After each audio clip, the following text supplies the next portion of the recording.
Cek, cek, satu, tes, satu.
Dari surga turun ke bumi.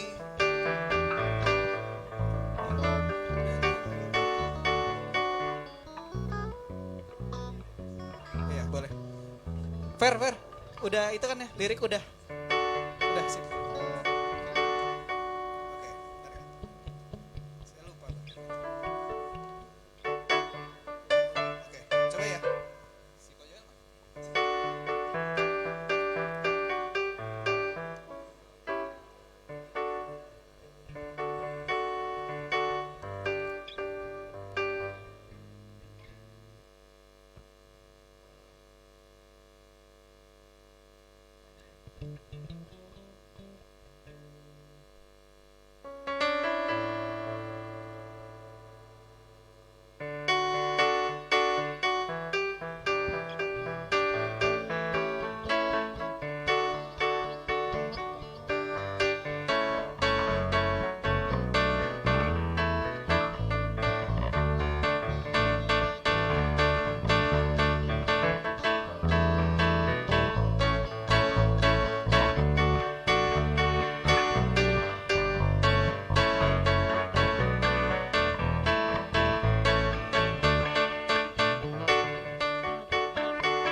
Shalom Bapak Ibu Saudara sekalian. Di pagi hari yang indah ini, mari sebelum kita memulai kebaktian kita pada hari ini, kita mau mensenandungkan Mazmur terlebih dahulu. Mazmur kita ambil di Mazmur 3 ayat 1 sampai 9. Saya undang Bapak, Ibu, dan Saudara untuk bangkit berdiri.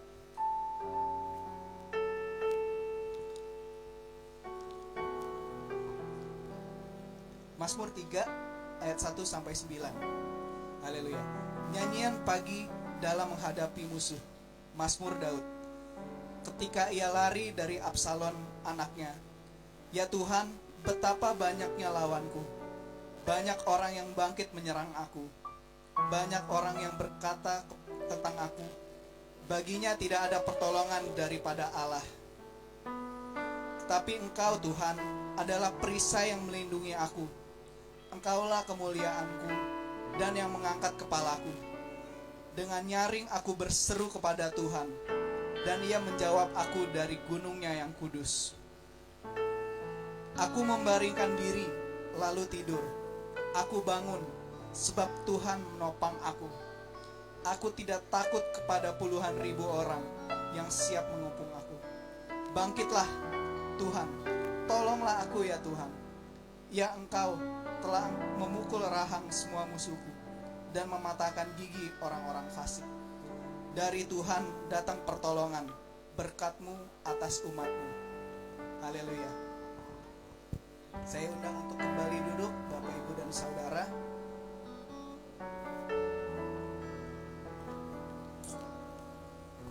Haleluya ya Tuhan, kami mengucap syukur padamu Tuhan. Pada pagi hari ini Tuhan, kami dapat datang menyembah-Mu di tempat ini Tuhan. Layakan setiap kami Tuhan di tempat ini. Biar Tuhan, kami Tuhan, Kau kuduskan Tuhan hatinya Tuhan. Ya Tuhan, ini kami Tuhan, kami datang menyembah-Mu dengan hati yang tulus Tuhan. Terima kasih Tuhan, terima kasih. Haleluya, amin.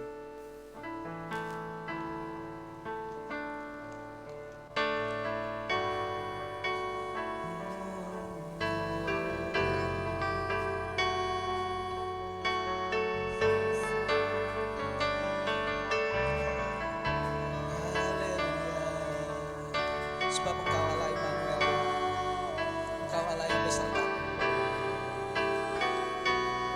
Mari kita nyanyikan sebuah lagu.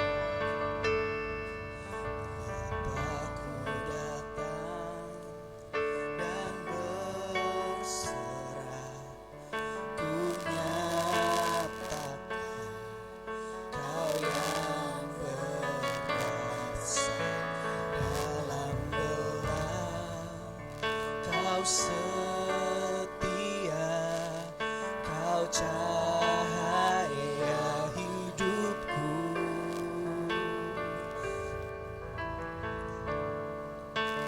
Kau kuatkan aku bertahan. Kau harapan dalam kesesakan. Kau buktikan kesetiaan-Mu Tuhan. Engkau Allah Immanuel.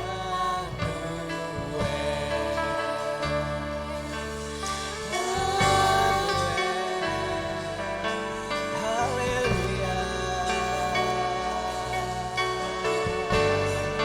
Bapakku datang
kesetiaan-Mu Tuhan, Engkau Allah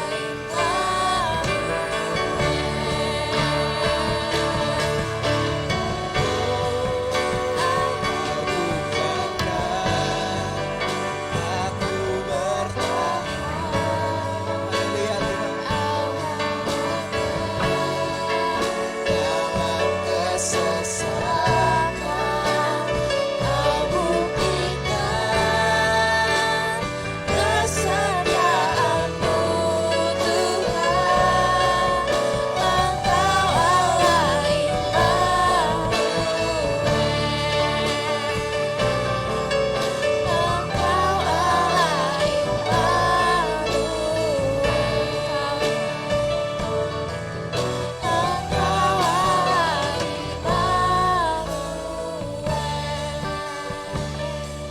Beri kemuliaan sorak-sorai bagi Tuhan Yesus. Terima kasih Tuhan, terima kasih Tuhan. Pujian kami naikkan Tuhan, sembah syukur kami Tuhan, kami agungkan kepadamu Tuhan. Hanya Engkau Tuhan Allah yang beserta kami, hanya Engkau Tuhan Allah yang benar Tuhan. Terima kasih Tuhan, terima kasih Tuhan. Hanya di dalam namamu kami berdoa dan mengucap syukur. Haleluya, amin. Amin. Masih sukacita saudara-saudara? Amin, haleluya. Saya undang untuk bangkit berdiri. Mari kita bersukacita pada hari ini. Haleluya.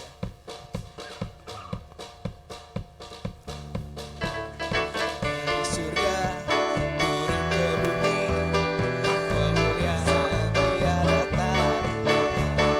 Allah datang melawat negeriku, karena seruan doa umatnya.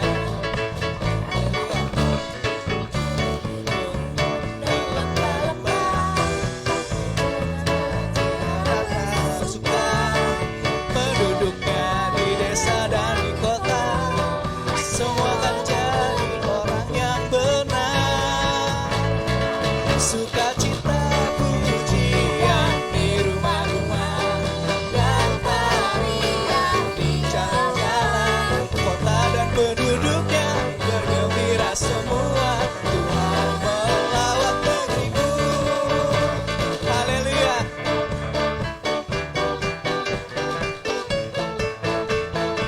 Dari surga ke dari surga turun ke bumi, kemuliaan Dia datangnya. Allah datang melawat negeriku, karena seruan doa umatnya. Ya gunung-gunung dan lembah-lembah bersuka, penduduknya di desa dan di kota, semua akan jadi orang yang benar. Haleluya. Sukacita pujian Di rumah-rumah dan tarian di jalan-jalan, pada penduduknya bergembira semua. Tuhan melawat negeriku. Sukacita pujian di rumah-rumah dan tarian di jalan-jalan, pada penduduknya bergembira semua. Tuhan melawat negeriku. Sukacita, sukacita pujian. di rumah-rumah Haleluya. dan tarian di jalan-jalan, Kota dan penduduknya bergembira semua. Tuhan Melawat negeriku. Tuhan melawat negeriku. Tuhan Melawat negeriku. Berikan sorak-sorai kemuliaan bagi Tuhan. Amin, haleluya Tuhan, haleluya. Masih saya undang untuk tetap bangkit berdiri, Bapak Ibu Saudara. Mari kita masuk lebih dalam lagi dalam hadirat Tuhan.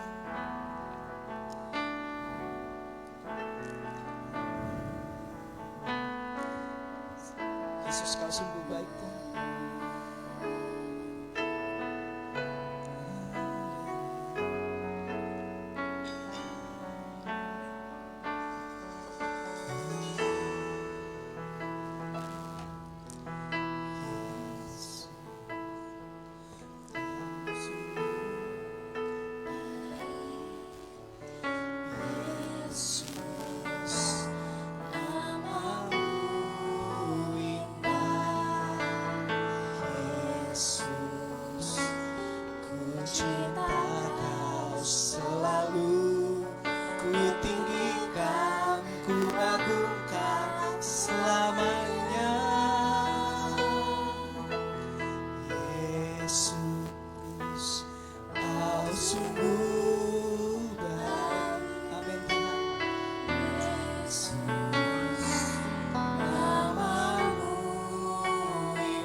Tuhan, kami puji Tuhan.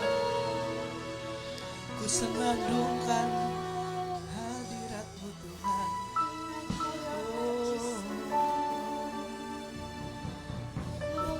Firman-Mu Tuhan, sebab Firman-Mu pelita bagi kami.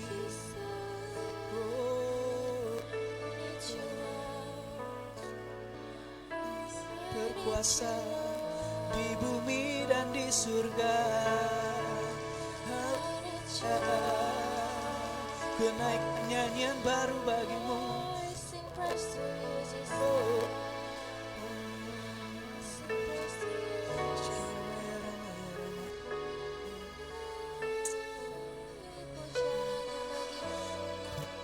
Memujimu,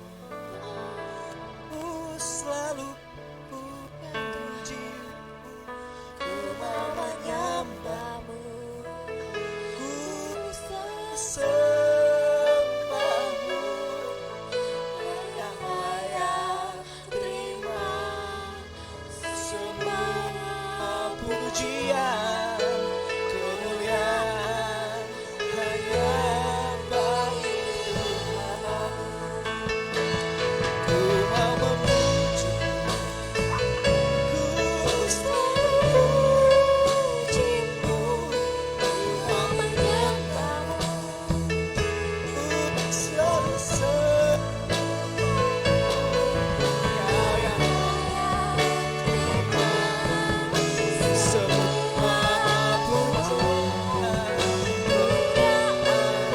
hanya bagi Tuhan. Saya undang kepada ku mau memuji, ku selalu puji,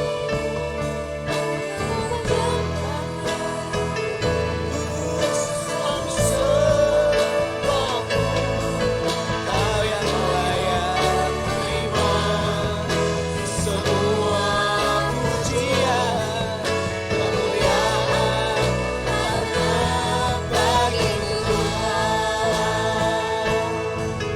Kemuliaan hanya bagi Tuhan. Kemuliaan hanya bagi Tuhan.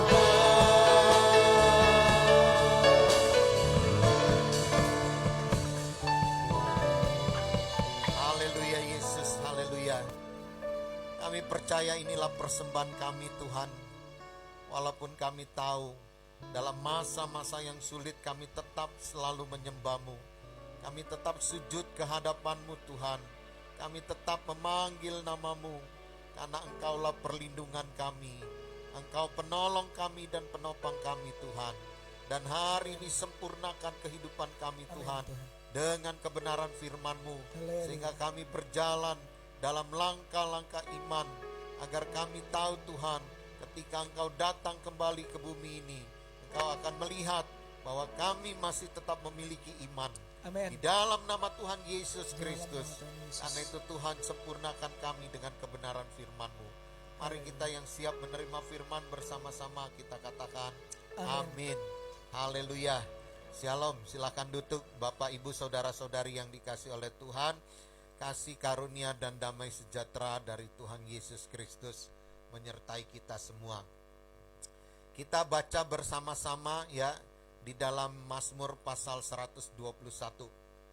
Mazmur 121 kita berbicara tentang nyanyian ziarah ya, dari Mazmur 120 sampai Mazmur 134 itu berisi tentang nyanyian ziarah ya. Apa itu nyanyian ziarah? Nyanyian ziarah adalah lagu-lagu yang harus kita naikkan ya, yang bangsa Israel nyanyikan ketika mereka akan menuju ke bait Allah. Ya, pada saat mereka akan beribadah ke bait Allah, mereka harus jalan kaki ya. Di sepanjang perjalanan itu mereka harus menyanyikan nyanyian-nyanyian ziarah ya, dari ayat 120 sampai 134 itu nyanyian ziarah ya. Yang terkenal yang kita sering nyanyikan juga Mazmur berapa? 132, 133 ya.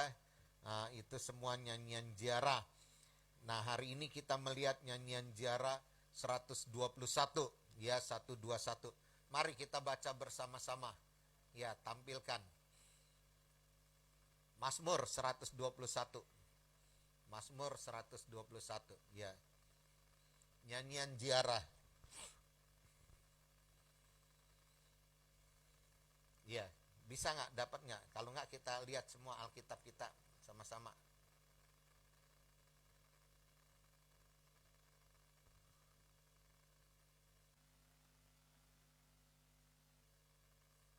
Ya, ya lihat Alkitab kita, nggak apa-apa kalau displaynya belum ada. Ya, Mazmur 121, Tuhan penjaga Israel, nyanyian ziarah.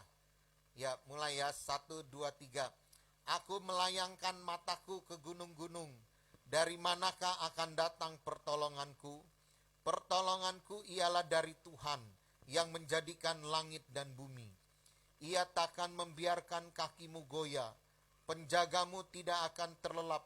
Sesungguhnya tidak terlelap dan tidak tertidur penjaga Israel.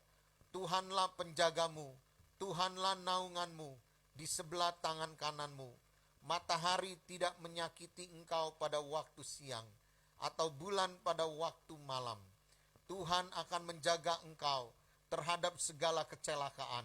Ia akan menjaga nyawamu. Tuhan akan menjaga keluar masukmu dari sekarang sampai selama-lamanya. Haleluya. Ya. Nah, Bapak Ibu saudara-saudari yang dikasih oleh Tuhan, nyanyian ziarah ya, dikatakan aku melayangkan mataku ke gunung-gunung, dari manakah akan datang pertolonganku ya. Nah, kita melihat bahwa kehidupan sekarang kita masih dalam suatu ambang yang tidak ada kepastian ya. Ada dua hal di dunia ini yang sangat menghantui kita. Yang pertama adalah tentang virus corona ini ya, yang begitu mencekam, begitu simpang siur beritanya ya. Kita berharap bahwa virus corona ini akan punah setelah ketemu vaksinnya. Vaksinnya belum ketemu, kemungkinan sudah ketemu, mungkin bisa mulai dicoba. Orang disuntikan vaksin itu pada bulan Januari, Februari, Maret, April ya. Dalam tahun-tahun depan kita mungkin ketemu dengan vaksin. Vaksinnya belum ketemu, tetapi para ahli udah ada yang ribut lagi. Beberapa dokter sudah ribut-ribut lagi, yaitu dikatakan kalau sampai virus corona ini ada vaksinnya, maka akan muncul generasi corona yang baru yang mungkin lebih ganas lagi, nggak mempan sama vaksin yang dibuat sekarang ini ya. Jadi satu masalah belum selesai, udah dibayang-bayangi lagi dengan hal-hal lain ya. Kita melihat di media sosial begitu viral sekali hal-hal tentang coronavirus ya. Makin lama beritanya makin menakutkan, makin mencekam, diimbangi juga dengan suasana politik yang memanas di Indonesia. Ya, terus terang kita harus hati-hati. Kita lihat arah-arah politik banyak ingin dimanfaatkan oleh sekelompok-kelompok orang tertentu dengan isu corona ini, sehingga menimbulkan kekhawatiran bagi kita di mana-mana. Nah, karena itu inilah hidup ketidakpastian bagi kita ya. Nah, di tengah juga virus corona yang semakin kita melihat semakin banyak juga tersebar ya. Nah, kita juga melihat ke ekonomi kita. Orang semakin takut kerja, banyak pabrik yang mulai tutup, PHK terjadi ya, kesulitan kita mencari uang. Nah, itu adalah suatu pertanda dari resesi ekonomi yang dalam bayang-bayang kita juga akan terjadi. Banyak kekhawatiran orang, keluarga nggak mampu lagi mencari makan ya. Nah, kita harus sungguh-sungguh melihat kehidupan ini sebagai suatu tanda-tanda ya, sebagai suatu fenomenologi ya, istilahnya fenomena yang ada, yaitu kehidupan yang semakin mengkhawatirkan, semakin yang tidak ada kepastiannya ya. Nah, kita melihat dalam bayang-bayang serba menakutkan ini, harapan yang sangat sulit. Anak-anak sekolah juga kita lihat sudah semakin tidak terkendali ya. Kita bingung pola sekolah ini gimana ya. serba kesulitan-kesulitan yang kita hadapi. Nah, apakah generasi-generasi anak-anak kita juga bisa sekolah dengan baik dan benar? Kita juga masih di dalam tanda tanya yang besar ya. Nah, di dalam ketidakpastian itulah makanya kalau kita membaca Mazmur 121 ini, kita membutuhkan seorang penolong yang sungguh. Amin ya. Di dalam ketidakpastian ini kita butuh seorang penolong ya. Kita melihat bahwa kekhawatiran kehidupan kita, dari manakah pertolongan itu? Karena itu di Mazmur dikatakan, ku melayangkan mataku ke gunung-gunung, dari manakah akan datang pertolonganku? Nah, tetapi pemazmur ini dengan tegas mengatakan, pertolonganku ialah dari Tuhan, pencipta langit dan bumi. Amin. Ini adalah kebenaran iman yang harus kita pegang. Pertolongan kita ialah dari Tuhan, pencipta langit dan bumi. Amin. Sebab kalau berbicara tentang Tuhan, Tuhan itu banyak. Setiap orang bisa punya Tuhannya masing-masing ya. Tetapi bagi kita, Tuhan bagi kita itu adalah Sang Pencipta langit dan bumi ini. Amin ya. Nah, karena itu di dalam ketidakpastian hidup ini, marilah kita belajar menaruh iman kita pada Tuhan Pencipta langit dan bumi ini. Ya, yang pertama kalau kita mengatakan pengharapan kita, ya kita berharap akan datang pertolongan kita dari manusia, maka kita tahu kebenaran yang pertama, yaitu bahwa dikatakan terkutuklah orang-orang yang mengandalkan manusia, yang berharap pada kekuatan manusia, yang berharap pada kekayaan manusia, maka kita akan menjadi terkutuk. Karena itu dasar landasan yang pertama bagi kita, marilah kita jangan berharap pada manusia. Amin. Ya, siapapun dia, apapun dia, orang tua kita, apakah suami kita, ya, apakah orang-orang yang terdekat dengan kita, janganlah kita berharap pada dia bahwa dia akan menjadi penolong kita. Ya, jangan kita berharap. Ya, nah, kita tahu bahwa kejahatan-kejahatan juga sekarang ini semakin keras, semakin bengis ya, kejahatan-kejahatan semakin merajalela. Kenapa? Karena orang ingin memakan sesamanya sendiri ya. Setiap orang ketemu orang lain itu selalu berpikir apa yang bisa disedot dari orang ini nih. Apa yang bisa menguntungkan dari orang ini, saya akan rampas, saya akan ambil. Semua manusia berpikir demikian ya. Nah, karena itu marilah kita hati-hati ya. Berhadapan dengan sesama manusia kita harus hati-hati. Sekarang ini orang jahat semakin jahat ya. Nah, karena itu mari kita jangan berharap pada manusia, jangan kita mengandalkan manusia. Amin ya. Nah, Bapak Ibu saudara-saudari yang dikasih oleh Tuhan, kalau memang kita tidak mengandalkan manusia, maka kita harus mengandalkan Tuhan. Ketika kita masuk dalam mengandalkan Tuhan, apa yang kita harapkan dari Tuhan? Bagaimana caranya Tuhan bisa menolong kita? Ya, nah kita langsung berpikir, oh kalau gitu saya akan mengandalkan Tuhan. Saya akan berbuat baik. Saya akan berbuat yang Tuhan sukai. Supaya apa? Supaya Tuhan senantiasa menolong kita. Nah, Bapak, Ibu, Saudara-saudari yang dikasih oleh Tuhan, jebakan-jebakan dalam agamawi pun banyak dan kita harus hati-hati ya. Saya ingin katakan, di dalam Tuhan Yesus Kristus ada suatu perbedaan konsep tentang berbuat baik di dalam Yesus dengan konsep agama-agama lain ya. Karena kekristenan, Tuhan Yesus Kristus mengajarkan kepada kita adalah bukan falsafah agama, tetapi dia di atas falsafah agama-agama ya. Nah, karena itu kita jangan terpaku dengan ajaran-ajaran agama lain yang tidak sesuai dengan kekristenan. Kita harus melihat bahwa memang Allah akan menolong kita. Tuhan pencipta langit dan bumi itu akan menolong kita. Tetapi dasarnya Tuhan menolong kita bukan karena kita berbuat baik, bukan karena kita berbuat amal, bukan karena kita melakukan perbuatan-perbuatan yang soleh. Ya, nah jangan kita berpikir, oh karena saya ini orang yang soleh, saya orang yang baik, oh saya taat beragama, saya selalu beribadah, pasti Tuhan akan menolong saya. Ya, itu tidak bisa menjadi suatu jaminan perbuatan-perbuatan keagamaan kita. Ya, Bapak Ibu saudara-saudari yang dikasih oleh Tuhan, di dalam kisah perjanjian lama telah diberikan suatu contoh bagi kita, yaitu seorang yang bernama Ayub. Ayub ini adalah orang yang soleh. Dia takut akan Tuhan. Dia beribadah kepada Tuhan.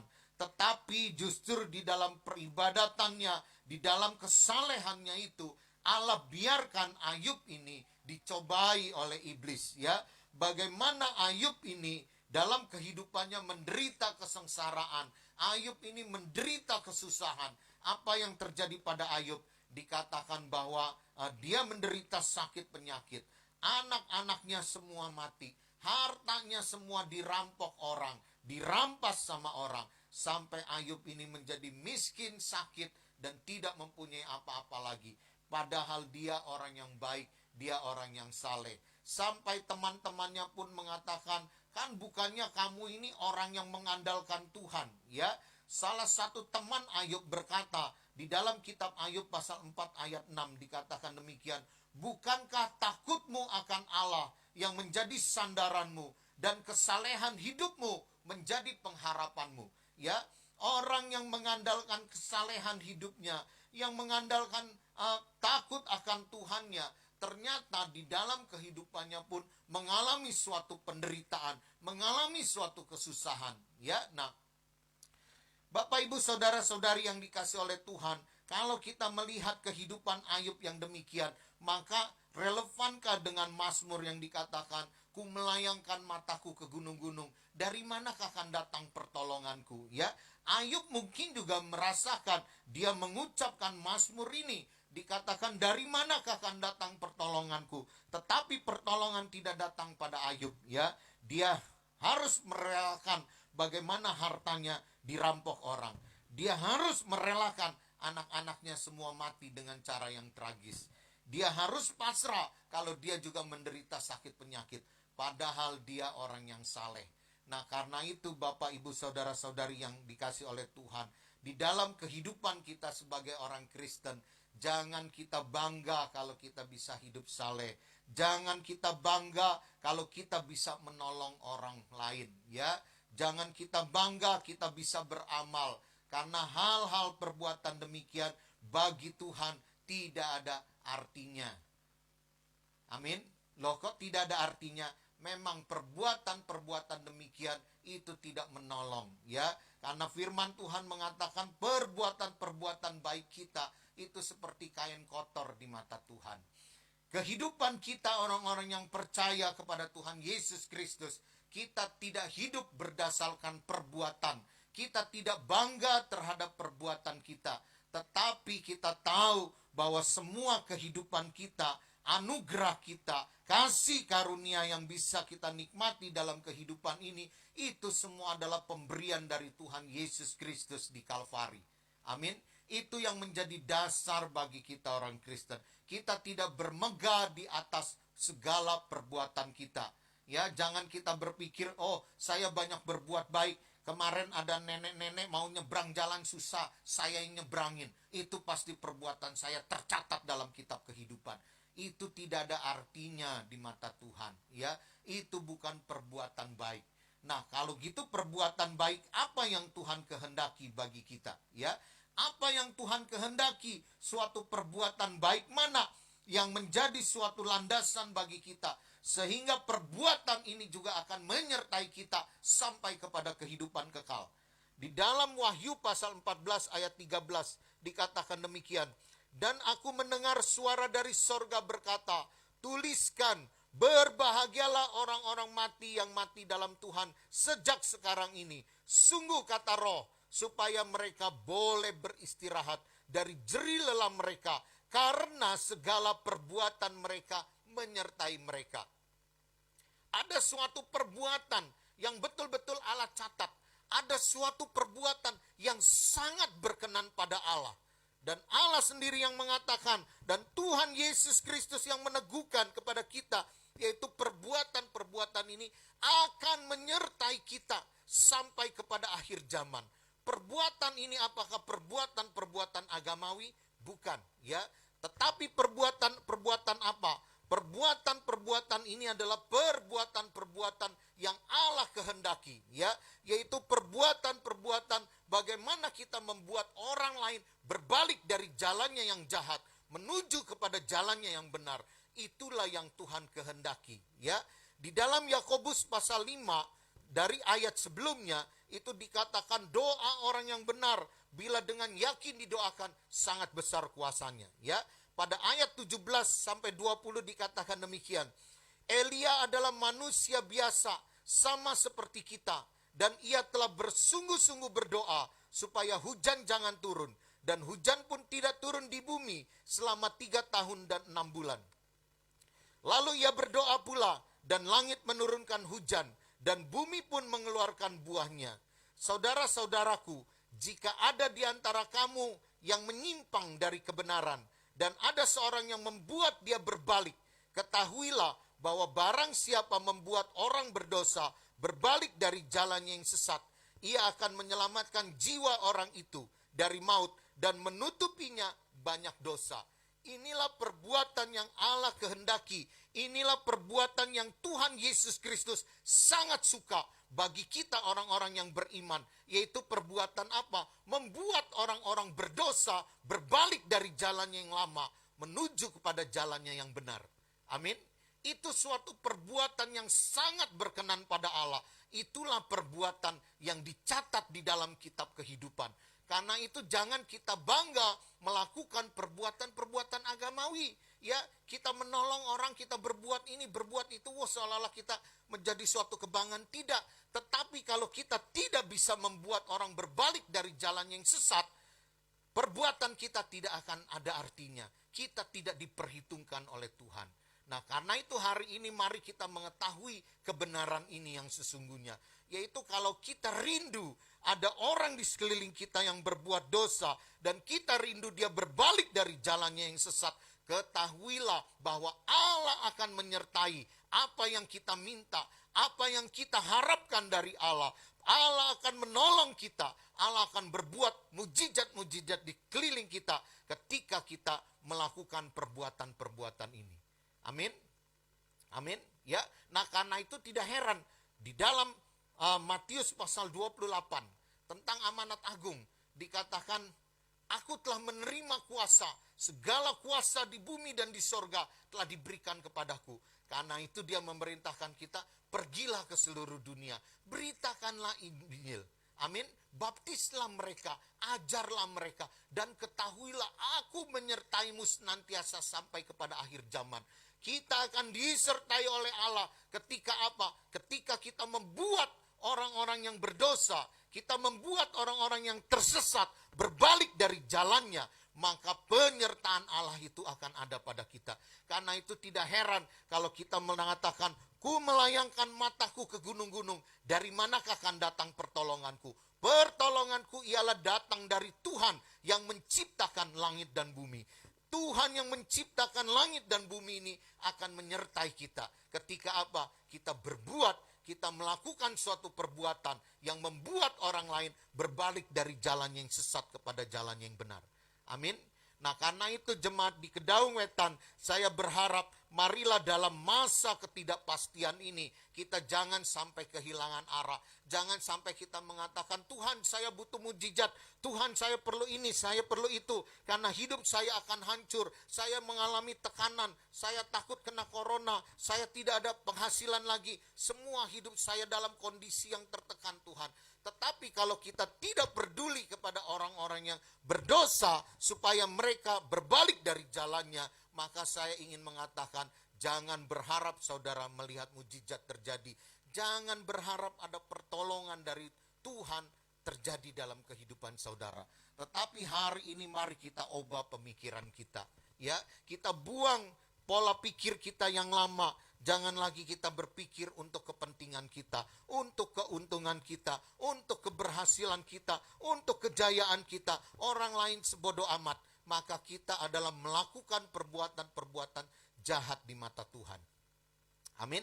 Ya, marilah kita berpikir bahwa perbuatan yang akan menyertai kita sampai kepada akhir zaman itu adalah ketika kita membuat orang lain itu berbalik dari jalannya yang sesat.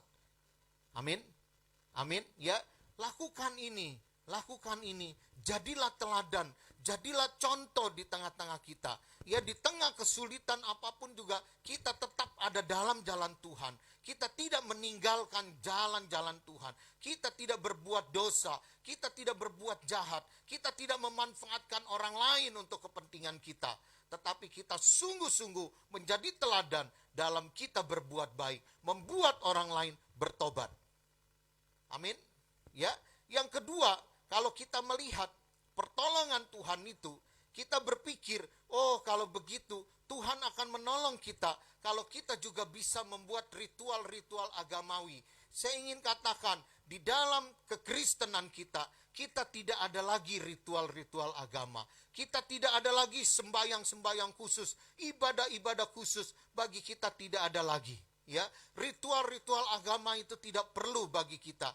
Kita jangan mengatakan, oh supaya pertolongan Allah nyata, ya, supaya COVID nggak menyerang kita, supaya kita dapat rezeki terus-menerus, maka besok adalah hari raya khusus. Kita harus menyembelih 7 ekor hewan.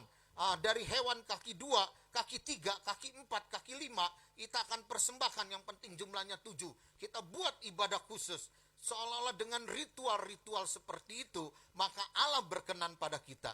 Saya ingin mengatakan bahwa Allah tetap tidak berkenan kepada ritual-ritual khusus seperti itu.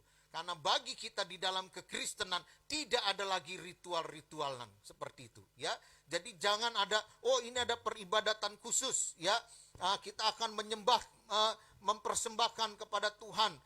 Ini hewan-hewan, ya. Dari hewan yang paling kecil sampai hewan yang paling besar harus kita potong, harus kita persembahkan. Karena besok adalah maklumat bagi kita suatu ibadah raya yang khusus. Tidak ada seperti lagi ritual-ritual seperti itu. Amin. Ritual-ritual seperti itu bukan berarti tidak ada, kita tidak boleh ibadah. Ibadah bagi kita adalah tetap keharusan. Tetapi ibadah bagi kita, kita akan melihat, yaitu ibadah bagi kita adalah suatu persembahan kepada Tuhan. Dimanapun kita bisa datang sujud dan menyembah kepada Tuhan. Amin. Pada saat Tuhan Yesus Kristus mati di kayu salib, maka dikatakan saat itu tirai bait Allah terbelah 2. Ya, melambangkan bahwa ruang kudus dan ruang maha kudus sudah tidak ada batasnya lagi. Artinya apa? Bahwa Allah yang nyata, Allah pencipta langit dan bumi itu tidak terpisahkan bagi kita di dalam Yesus.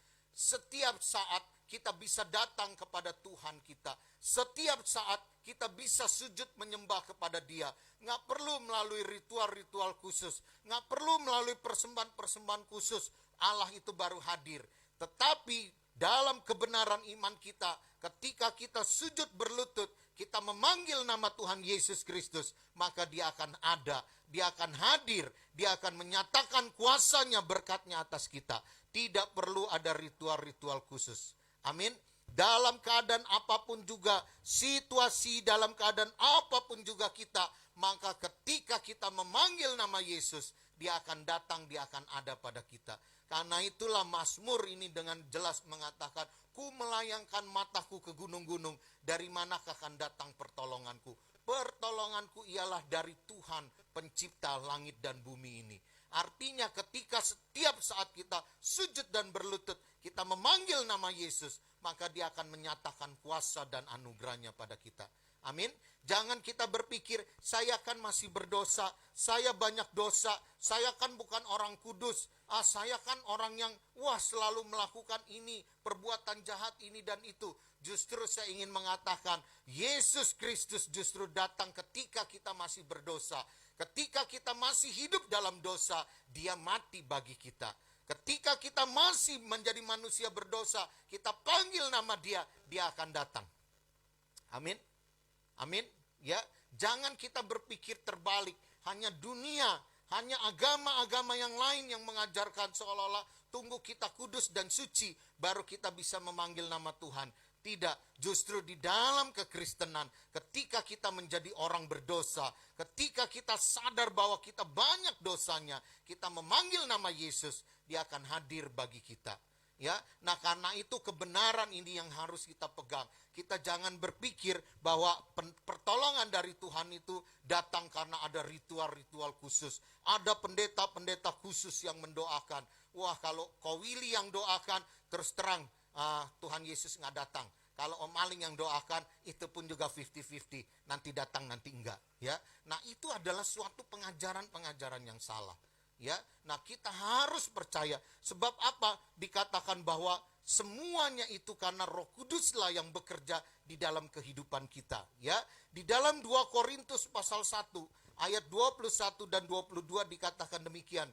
Sebab Dia yang telah meneguhkan kami bersama-sama dengan kamu di dalam Kristus adalah Allah yang telah mengurapi, memeteraikan tanda miliknya atas kita, dan yang memberikan Roh Kudus di dalam hati kita sebagai jaminan dari semua yang telah disediakan untuk kita. Artinya apa? Kita ini dimeteraikan, kita diberikan Roh Kudus ya sebagai jaminan bahwa kita ini milik Allah. Kita selamanya akan ada bersama Allah, ada Roh Kudus di hati kita. Amin. Kalau ada Roh Kudus di hati kita, maka setiap saat kita memanggil nama Yesus, Dia pasti ada dan Dia pasti hadir. Ya, 2 atau 3 hari yang lalu Tante Esther menulis di WA Group tentang perumpamaan Dr. Mark ya. Nah, saya kutip kisahnya demikian. Ada seorang dokter namanya Dr. Mark, ini kisah nyata di Amerika ya. Saya belum sempat cari Mark apa namanya ya. Dia adalah seorang ahli dalam bidang pengobatan kanker yang sangat langka. Ada beberapa orang terkena kanker yang sulit diobati, hanya Dr. Mark ini yang menemukan metode dan obat bisa mengobati sakit kanker itu. Ya, nah suatu ketika Dr. Mark ini diminta untuk menyampaikan suatu seminar tentang cara pengobatan yang dia buat, dan dia juga akan diberikan penghargaan khusus ya. Dengan senang Dr. Mark ini mengatakan, saya akan datang ke kota itu ya. Maka dia mempersiapkan acaranya ya, dia udah mempersiapkan diri semua, dia beli tiket pesawat, dia naik pesawat. Di perhitungan dia, kalau dia berjalan ya, naik pesawat itu, maka 4 jam dia akan sampai di kota yang akan dituju. Tetapi ketika pesawatnya baru jalan setengah jalan ya, 2 jam pesawatnya itu harus terpaksa turun mendarat di sebuah kota kecil. Kenapa? Karena ada badai yang sangat besar. Pilot mengatakan kalau pesawat ini kita paksa terus menuju ke kota tujuan, maka kemungkinan kita semua akan binasa. Terpaksa pesawat itu harus turun di kota yang kecil dan disuruh harus menunggu 24 jam sampai cuaca reda baru pesawat bisa terbang. Dr. Mark ini mengatakan kalau saya nunggu 24 jam, acara penghargaan saya akan terlambat ya. Dia bertanya kepada orang bagaimana caranya saya melanjutkan perjalanan lewat darat. Maka orang mengatakan kamu harus nyewa mobil ya. Kamu harus bawa mobil dan nyewa mobil. Kira-kira nyewa mobil, jalan bawa mobil kamu butuh 4 jam lagi. Maka dengan nekat Dr. Mark ini dia rental mobil, dia sewa mobil, dia terobos lagi tengah malam, dia jalan untuk menuju ke kota tujuannya. Tetapi di sepanjang perjalanan akhirnya dia tersesat, dia tersasar, dia bingung ya. Kenapa? Karena kok yang dia tempuh ini seperti hutan, seperti di kampung-kampung ya. Wah, dia salah jalan, dia tersesat. Akhirnya dalam kelelahan dan putus asa, Dr. Mark ini melihat ada suatu rumah yang satu-satunya rumah yang lampunya itu masih menyala. Ya, Dr. Mark ini masuk ke dalam, ya dia ketuk pintunya, dia berjumpa dengan seorang perempuan dan dia ceritakan dia tersesat dalam perjalanan, dia nggak tahu lagi harus berjalan kemana. Hujan masih besar, lebat. Dia bilang, boleh nggak dia berteduh di sini? Perempuan ini mengatakan, mari Pak, silakan ya. Mari silakan berteduh. Maka dia berteduh, diberikan minuman yang hangat, diberikan makanan yang hangat ya. Dia bercakap-cakap ya. Perempuan ini nggak tahu siapa yang diajak ngomong. Yang Dr. Mark ini juga nggak tahu siapa perempuan ini ya. Nah, suatu ketika perempuan ini berkata, maukah Bapak engkau mendoakan anak saya ya? Dr. Mark ketika diminta untuk berdoa, dia mengatakan, saya ini seorang dokter. Saya ini bekerja dengan logika. Saya nggak percaya dengan doa-doa. Ya, saya nggak percaya dengan doa. Kalau ibu mau berdoa, berdoa aja sendiri. Saya nggak suka berdoa, kata Dr. Mark ini ya. Nah, terus ibu ini berkata, baiklah. Kalau gitu tunggu Pak, di sini saya akan berdoa untuk anak saya ya. Nah, dokter ini bertanya, anak ibu kenapa ya? Ini anak saya masih berumur setahun lebih. Dia menderita sakit kanker yang tidak ada obatnya. Dan menurut dokter-dokter, Di daerah saya hanya ada satu dokter yang bisa ngobati, yang bernama Dokter Mark, ya.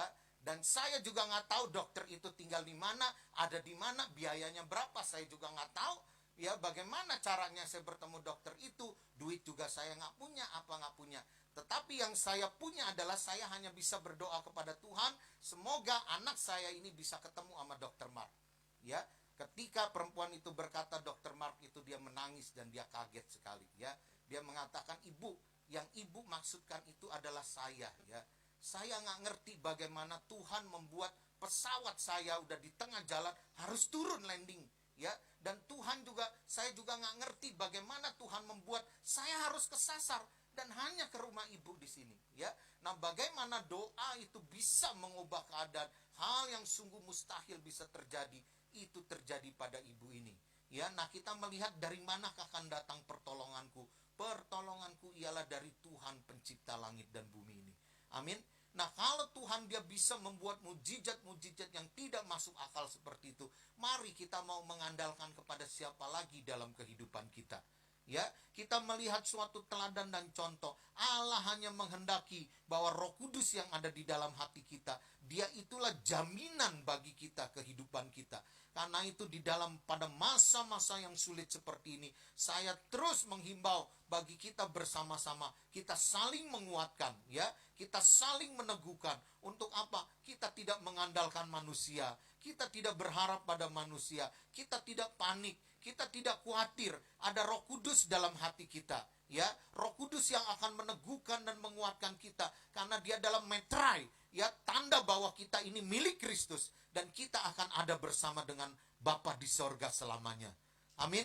Dan juga bukan itu juga, mari kita lakukan perbuatan-perbuatan yang Allah kehendaki. Yaitu apa? Kita tidak bangga kalau kita bisa menolong orang, bukan kebanggaan. Kita bisa membantu seseorang, bukan kebanggaan bagi kita. Kita bisa bagi-bagi sembako kepada orang yang susah, bukan kebanggaan bagi kita. Tetapi kita bangga adalah ketika orang-orang yang bertobat, orang-orang yang tersesat bisa berbalik dari jalannya yang lama. Mereka mengenal Kristus, itulah kebanggaan bagi kita.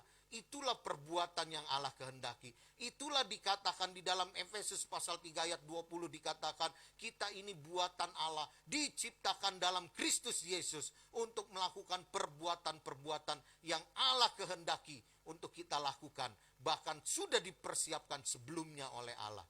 Amin. Itulah yang Allah kehendaki. Mari kita bangkit berdiri bersama-sama di hadapan Tuhan. Oh, haleluya.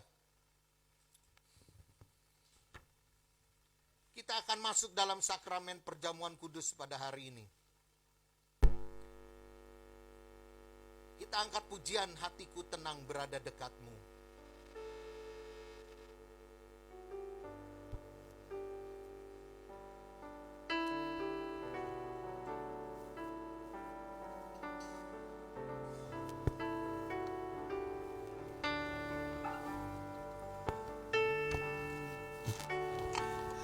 Hatiku tenang berada dekatmu. Jawaban hidupku. Hatiku tenang berada dekatmu. Kau yang pelihara hidupku.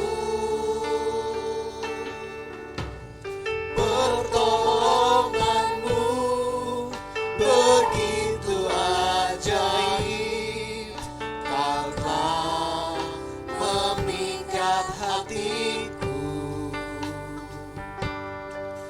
Di saat aku tak sanggup lagi, di situ tanganmu bekerja. Pertolonganmu begitu ajaib, kau telah memikat hatiku.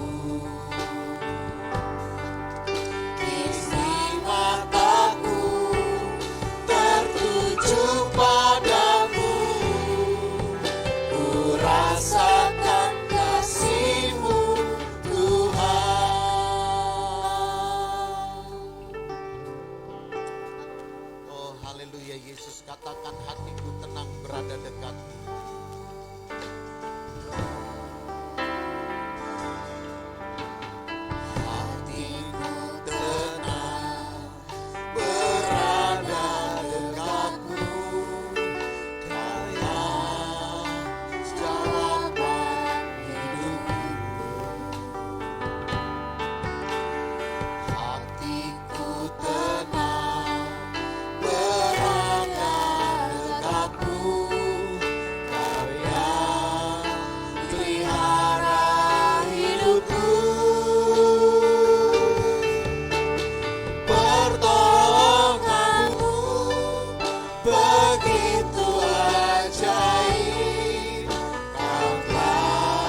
perjamuan kudus, nanti saya minta pendeta pembantu Simeon Anton akan berdoa untuk sakramen.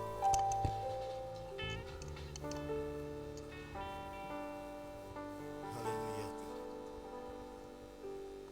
Bapa, kami mengucap syukur Tuhan buat segala kebaikan, kasih dan anugerah yang Kau limpahkan Tuhan di dalam kehidupan kami Tuhan. Dan saat ini Tuhan, kami siapkan hati dan pikiran kami Tuhan untuk menerima perjamuan kudus ini Tuhan. Yang roti adalah tubuh-Mu Tuhan, yang anggur adalah darah-Mu Tuhan. Mengingatkan kami Tuhan akan penebusan-Mu Tuhan di Kalvari Tuhan 2000 tahun yang lalu Tuhan. Engkau Tuhan yang telah menghapuskan segala dosa-dosa kami Tuhan. Engkau Tuhan yang telah mengampuni segala dosa-dosa kami Tuhan. Dan kami mengucap syukur Tuhan, dan kami berterima kasih Tuhan. Melalui perjamuan kudus ini Tuhan, sucikan dan kuduskan Tuhan perjamuan kudus ini Tuhan. Agar setiap kami yang sakit Tuhan, Engkau sembuhkan di dalam nama Yesus Kristus. Setiap problem permasalahan kami Tuhan, Engkau pulihkan di dalam nama Yesus Kristus Tuhan.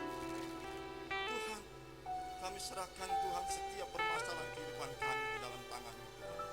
Kami yakin dan percaya Tuhan, Engkau turut bekerja Tuhan, mendatangkan kebaikan Tuhan bagi kami semua Tuhan.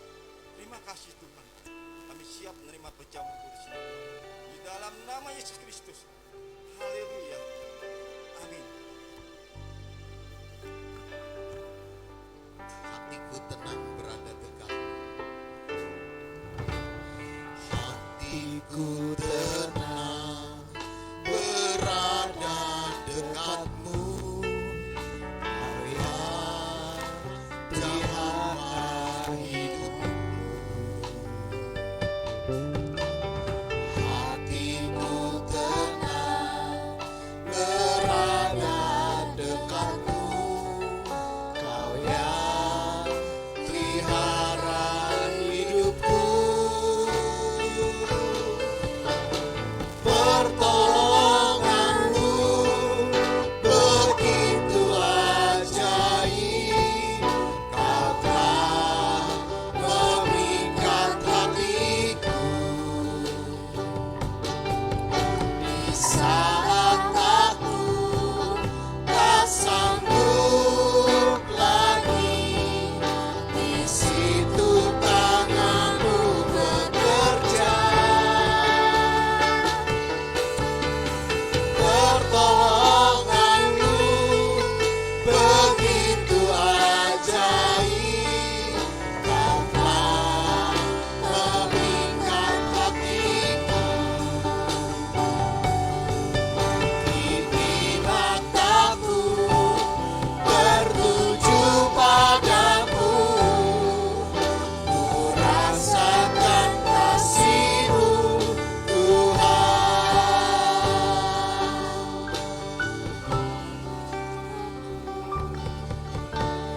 Pertolonganmu begitu ajaib.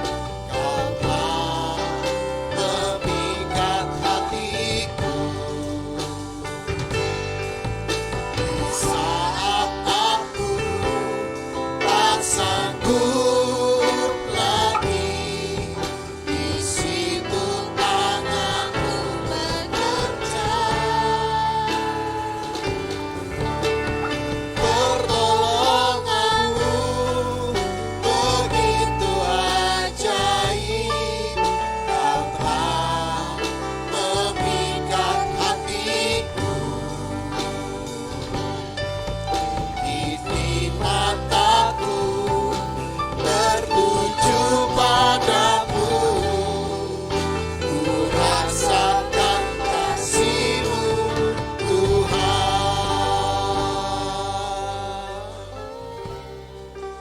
Oh, haleluya. Haleluya. Baik, mari Bapak Ibu Saudara-saudari yang dikasih oleh Tuhan, kita yang menerima roti dan cawan perjamuan Tuhan, mari kita siapkan bersama-sama. Kita pegang roti di tangan kanan kita, kita angkat tinggi di atas kepala kita. Demikian firman Tuhan.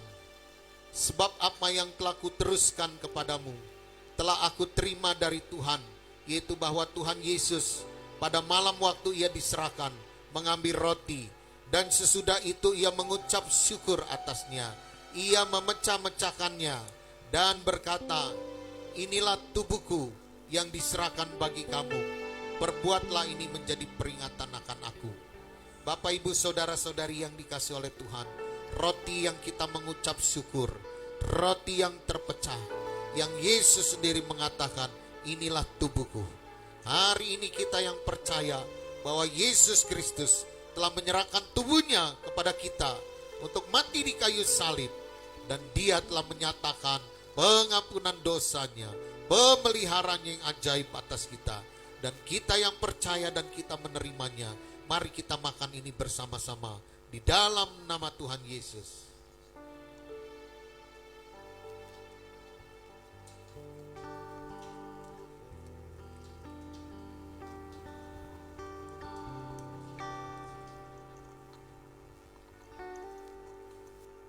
Kita pegang cawan di tangan kanan kita. Kita angkat tinggi di atas kepala kita. Demikian juga ia mengambil cawan sesudah makan, lalu berkata, cawan ini adalah perjanjian baru yang dimeteraikan oleh darahku. Perbuatlah ini setiap kali kamu meminumnya menjadi peringatan akan aku.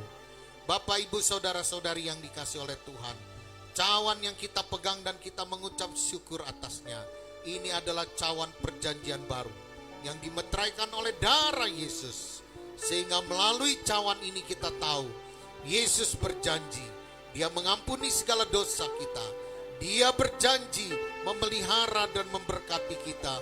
Dia berjanji menyediakan tempat di sorga bagi kita. Amin. Dan kita pun berjanji akan sujud dan menyembah kepada dia. Kita berjanji hanya kepada dialah kita berlutut saja. Amin. Oh haleluya. Mari kita yang mengakui perjanjian ini, dan kita mengikat perjanjian ini. Mari kita minum ini bersama-sama di dalam nama Tuhan Yesus.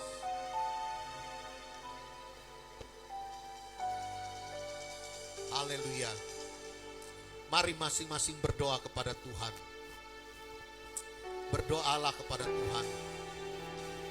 Nyatakan apa yang menjadi pergumulanmu. Nyatakan apa yang menjadi kesusahan. Jangan berharap pada manusia. Jangan berharap pada perbuatan-perbuatan baik kita.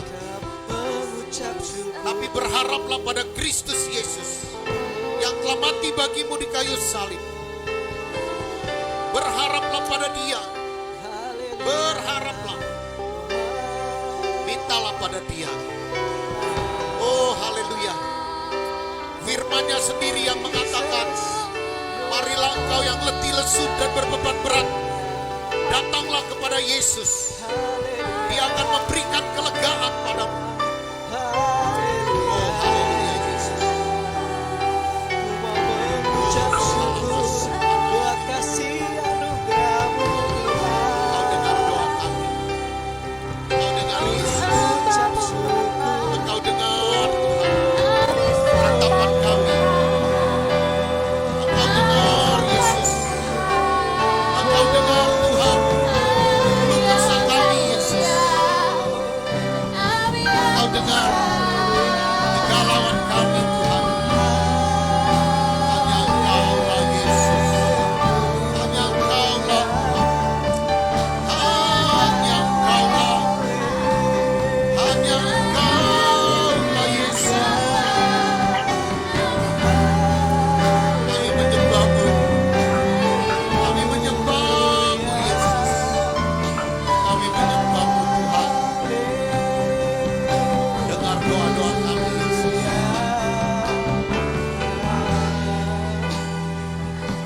Dengar ratapan kami Yesus. Dengar keluh kesah kami Tuhan. Oh terpujilah Engkau.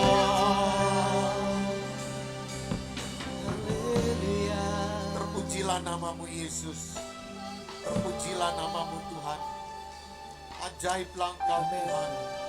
Hanya Engkaulah penolong kami satu-satunya. Di dalam nama Tuhan Dalam nama Yesus Tuhan Kristus. Yesus.